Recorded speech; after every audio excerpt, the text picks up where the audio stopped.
Hardasa bir həftə bundan qabaq bir müştəri mənə zəng etdi. Bəs mənə deyir ki, bir obyekt var, orada təndir var, kürə var.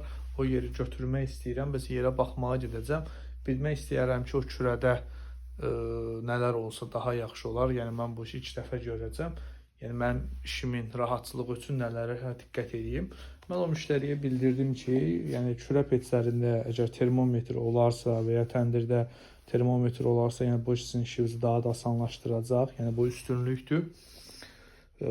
Əgər termometr olmasa belə sonradan yəni termometr quraşdıra bilərsiniz. Yəni olmağı, amma yenə sizin plusunuzdur, yəni üstünlüyünüzdür. Termometr nəyə xidmət edir? Bilməyənlər üçün məlumat verim. İstər təndirlərdə, istər kürə peçlərində siz istər çörək olsun, istər ət olsun pişirdiyiniz zaman içəridəki temperaturun, kərpicin yəni hansı temperaturda qızdığını bilmirsiniz.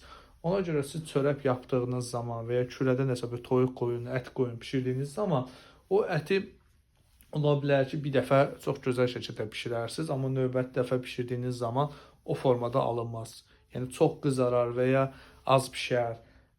Amma termometr qoyulmuş olsa həmin təndirə və ya kürəyə, siz həmişə eyni temperaturda və eyni vaxtda, yəni onu da ilk dəfəmdən ola bilsin ki, tuta bilməyəcəksiniz. Əgər yəni aşpaz deyilsinizsə, bir dəfə, iki dəfə, üç dəfə yəni pişirdikcə artıq biləcəksiniz ki, misal üçün 200 dərəcədə, 230 dərəcədə filan ət, filan dəqiqədə çox gözəl şəkildə pişir və həmişə o formada pişirəcəksiniz. Məhsulu da əgər satırsınızsa, bu işin yəni satışı ilə məşğul olursunuzsa, çörək olsun, ət olsun, gələn müştərilərimiz də baxacaqlar ki, sizin satdığınız məhsul həmişə eyni formada, eyni dadda, eyni ləzzətdə olur. Yəni bir dəfə çox qızarmış, bir dəfə az qızarmış olmur. Yəni mən özüm rastlaşıram. Bəzi təndirxanalardan olur ki, çörək almışam, çox gözəl olub. Növbətdə də getmişəm yenə ki, həmin çörəkdən alım, baxmışam ki, bir dəfə çörək quruyub, yəni qurudublar.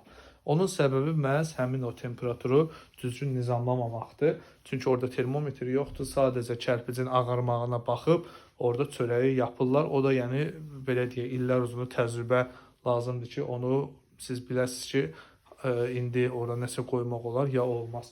Amma termometr olarsa, yəni sizin belə deyək, təndirə çörək illər uzunu yapmağınıza və ya o təcrübəyə ehtiyac yoxdur.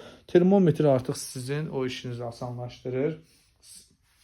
Kərpicin artıq hansı temperaturda qızdığını bilirsiniz və ona uyğun yeməkləri pişirirsiniz. Termometrlə bərabər belə bir aksesuar da var ki, normalda bu kürə tikintisində qoyulur. Yəni sonradan bunu qoymaq bəlkə də mümkündür, amma çox belə deyək, kürəyə də zərər vurula bilər. Normalda çox vaxt bu kürə peçlərində qoyulur. Bu kürənin baca hissəsində qoyulur. İnşallah video çox uzun olmasın.